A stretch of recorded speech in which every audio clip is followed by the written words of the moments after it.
I think that he needs to have his Floyd Mayweather moment. And both the champions are going to know what I'm talking about.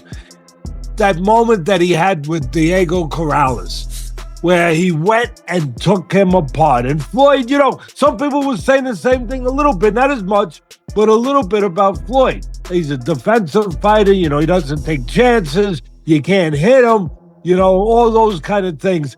And then he goes in there with Diego Corrales, who good puncher, good fighter, champion, tremendous. And he takes him apart. We are just weeks away from January 31st, 2026, and the tension at Madison Square Garden is already at a breaking point. Usually, when two elite fighters face each other, the debate is about power versus speed. But the Shakur Stevenson versus Teofimo Lopez fight feels different. This isn't just a fight, it's a clash between control and chaos. Some call Shakur the Matrix, while legendary trainer Teddy Atlas describes Teofimo as a fighter with neon talent. The odds makers remain cautious, but experts expect something unpredictable. The big question is simple. Is Shakur's defense truly unbeatable? Or does Teofimo have a rare quality that can break even the perfect game plan? Teofimo has those it factors, those special qualities, those explosive skills, those neon talents that I often talk about, that you either have them or you don't have them. Where, whether you want to call it the quick twitch, muscles, fibers, whatever you want to call it, but he has those kind of explosive abilities. And that makes him a guy that if he's on that particular night, it puts him at a different level. Teddy Atlas has seen every style in boxing. When he looks at Teofimo Lopez, he sees something numbers can't explain. Atlas calls it neon talent. Those sudden flashes of brilliance that cannot be taught. According to him, fighters either have that special spark or they don't. While Shakur Stevenson represents discipline, consistency, and technical perfection, Teofimo is the wild card. Atlas believes Teofimo's unpredictability is his biggest weapon. He may look uneven against lesser opponents, but when the lights are brightest, those neon moments allow him to do the unexpected. That's the real danger for Shakur. He's not facing a normal boxer. He's facing someone who is comfortable in chaos. Teofimo knock out Shakur? No. Can Teo adjust to the point where he beats Shakur? Yeah. You don't see how? Shakur hates slick and economic boxers. So does Teo. They both hate where each other are. Shakur looks great against volume punchers. De Los Santos sitting back and not being active, Shakur doesn't look good. That's when they say he's boring. The thing is, Teofimo Lopez is an excellent fighter. He beat Josh Taylor and Lomachenko. How did he beat Lomachenko? By being patient. Y'all sleeping on Teo. And it's at 140. Now the thing what's wrong with Teo is Teo also looks good as a counter puncher when you are a volume puncher too. Another thing is Teo looks very great when he's dialed in. He fights more athletic than Shakur. Shakur fights far more technically sound and he's a more gifted fighter skill-wise. I'm leaning towards Shakur, but Teo can win. While Atlas focuses on the X Factor, Hall of Fame trainer Abel Sanchez has made a prediction that surprised many fans. He doesn't see a knockout. He doesn't even see a clear winner. Sanchez believes this fight could end in a draw. Great talent, and Teofimo looked great in his last fight. Of course, he didn't have Shakur in front of him. But I think that for Shakur, he has to keep the fight at his distance. If he does that, I think it's a win for him. Teofimo, he's more, he wants to draw you in, he wants to counter punch. He's gonna have to be a different guy this time. He's gonna have to attack. He's gonna have to be leading the fight, or else it's gonna be a boring fight.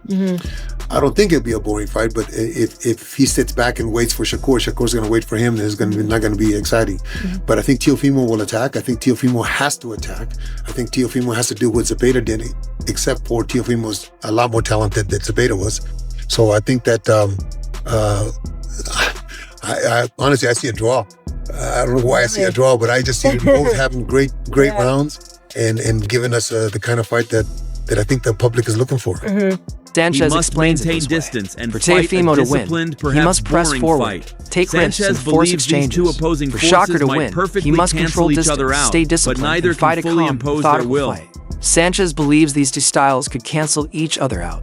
Both fighters may have strong moments, resulting in a neither may tactical fully stalemate where both a draw men in a have fight of moments this magnitude would be but given the controversial, styles, but based on the styles, it's a terrifyingly it's a very real realistic possibility. I think it's really that time for him to really take his first loss and, you know, me whoop his ass to the point where either he quits on the stool or I knock him out. How I see this fight being played out is with me pretty much setting that momentum for the people out there as well. You know, not really trying to force for it. However, I can't be too technical with Shakur. You got to make it a little ugly. You got to make it a little ugly. If you try to be too technical with Shakur, it could be too long of a weighted chess match. You know, certain people don't want to see that. They don't want to see pop shots. You know what I mean? They want to see good action. I have yet to see, and I think you could attest with me, I don't think we have seen Shakur face anyone higher than who he's going to face next, and that's of me. So, you know, I definitely, you know, commend him at least for stepping up to the plate. But I think it's time. I think it's really that time for him to really take his first loss and, you know, me whoop his ass to the point where either he quits on the stool or I knock him out. You really believe that, you know, because everyone will say, oh man, Shakur is probably one of the best defensive fighters in the game. You really believe you can stop Shakur Stevenson? The physical battle is only part of the story. The mental war has already begun. Things turned personal when Teofimo said he would make Shakur quit on the stool. Shakur responded in a chilling way. He posted that he canceled his Thanksgiving plans completely, saying, "No Thanksgiving for me this year. We're working today." That level of sacrifice shows how locked in he is. But Lamont Roach raises a serious concern about Teofimo's mindset. Roach believes Lopez is not built for a slow, exhausting 12-round chess match. He predicts that if Teofimo doesn't land something big early, frustration will set in. And once that happens, Shakur's precision and patience could slowly break him down.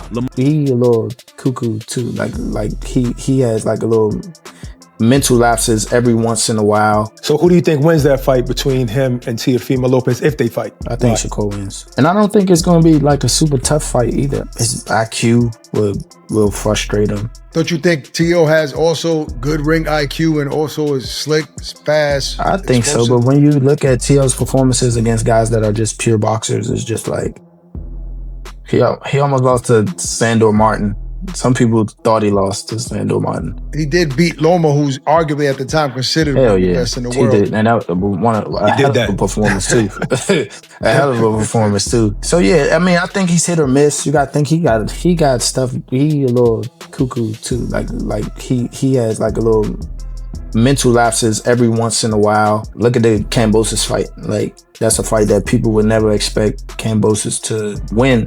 And he won a grueling match against him as well.